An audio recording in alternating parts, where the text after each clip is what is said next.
Oh, it's a filthy warlock. Oh, do I have to? Oh, okay, fine. I guess you win some and you lose some. It is what it is. Hey, so I've been thinking a lot about Lightfall. Specifically, the war that's going to take place between the Black Fleet and humanity. I've been thinking about it, and I had a bit of an uh-oh moment, and I want to tell you all about it.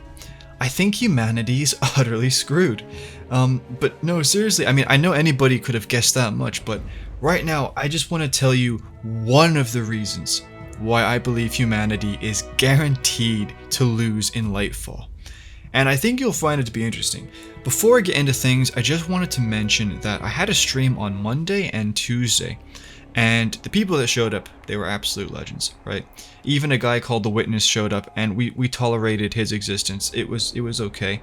And I had an absolute blast, and it seemed like everybody had a great time. So if you're interested in joining us for the next stream, that'll be today, on Thursday, like probably now. So stop by. Yeah, nice. With all of that being said, let's get into it. First of all, let's look at the track record. Humanity has fought 2 invasions and has lost both times. As far as we know, what was humanity's strongest point in the Destiny universe? I think most people, including myself, would say the Golden Age. They fought an invasion of Earth and lost. They were wiped out, almost genocided. Now, what was the last city's strongest point?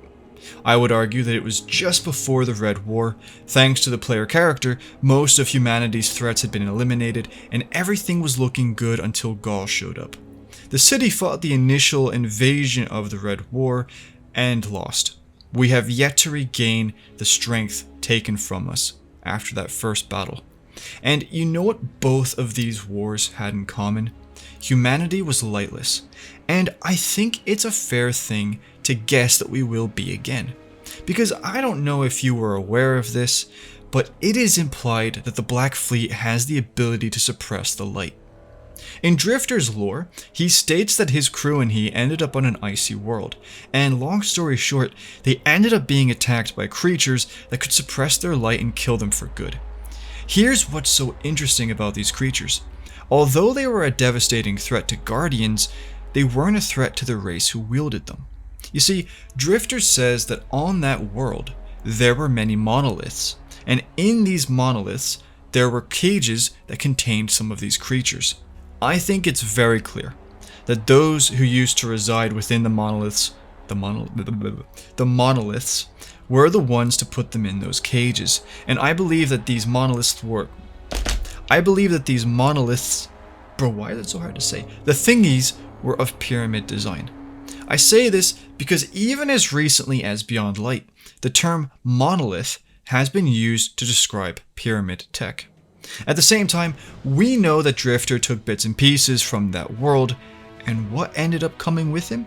The Egregore, or the darkness plants that have consumed the Leviathan this season. And that's another link to that planet that's associated with the power of the darkness.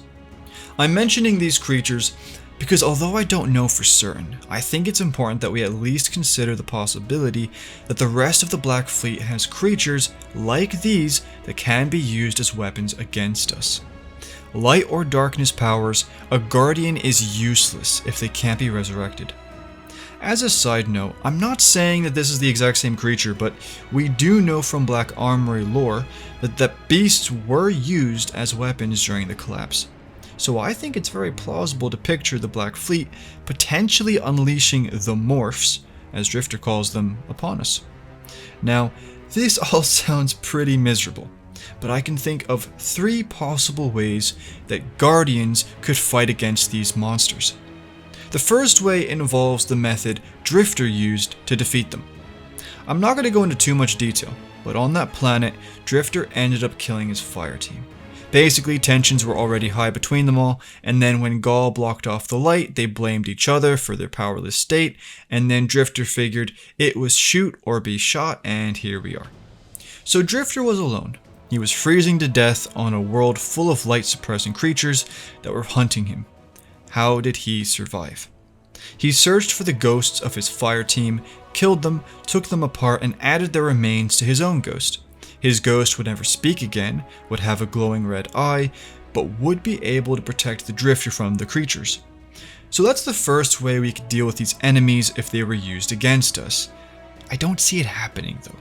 First of all, there aren't enough spare ghosts to kill, and even if Drifter could come up with a way to make the upgrade not include ghosts, I doubt the Vanguard would approve of it. And also, I doubt that he'll ever talk to us about it in great detail. The guy has a lot of cards up his sleeve, and I think that that's one of them. The second way we might be able to fight the morphs is stasis. In the lore, Drifter might not have gone into too much detail about the red eye setting of his ghost, but he does mention one key detail. He says that it replicated the energy of the cages that contained the creatures, and he says that it involved freezing. That sounds a lot like stasis, and it was the Black Fleet that gave it to us after all. Could this be how they were able to capture the morphs to begin with? And maybe, just maybe, could this be how we counter them? And finally, the third way that we defeat the light suppressing creatures is Pocket Infinity. Now, I don't know if you're aware of this, but Pocket Infinity is canonically the most powerful weapon in the entire Destiny universe. Let me explain. The description says, you cannot shake the feeling that this is less of a weapon than a doorway. This being a reference to the fact that using the weapon is a doorway to absolute godhood. It's a fusion rifle that fires in full auto and gives you ammo for missing. It's unfortunate that there's only one model of the gun left and that it's in my vault. It's pretty sad, bit of a tragedy. But yeah, unvault the Pocket Infinity and we'll be just fine. Okay, I went on a bit of a tangent there. Okay.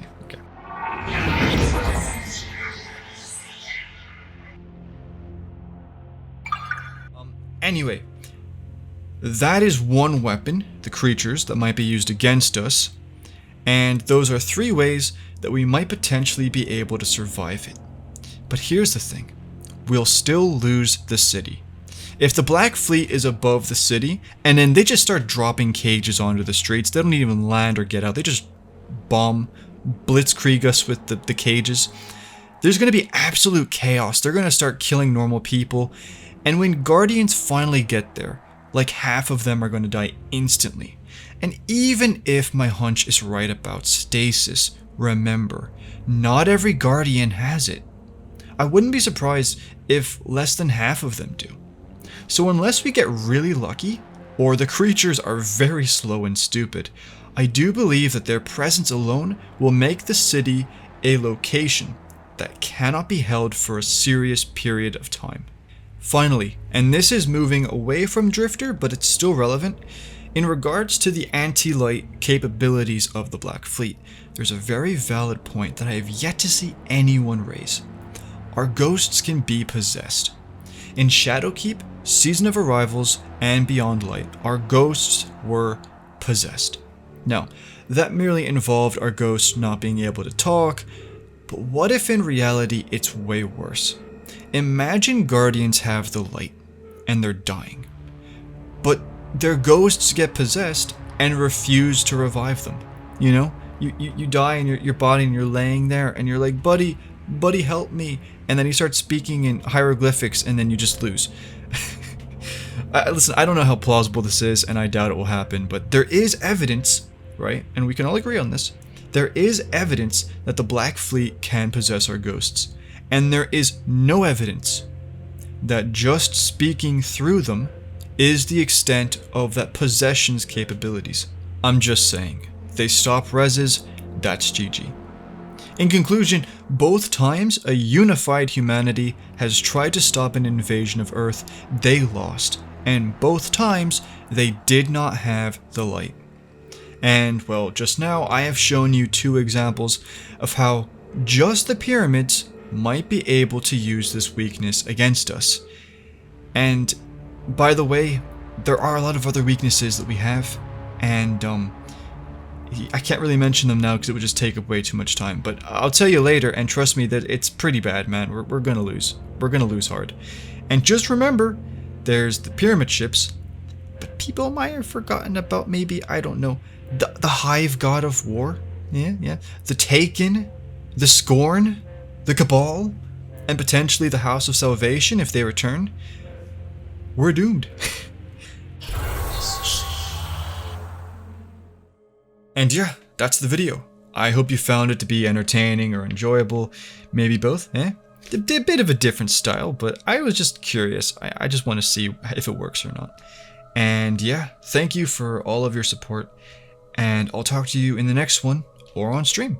Take care, my friends. Bye-bye. From now on, no more warlocks. We're done. No, not having it at all. Nope.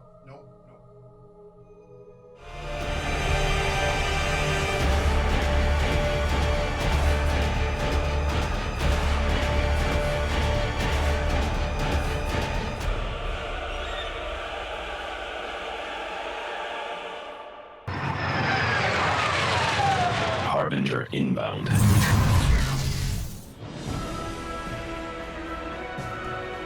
For humanity.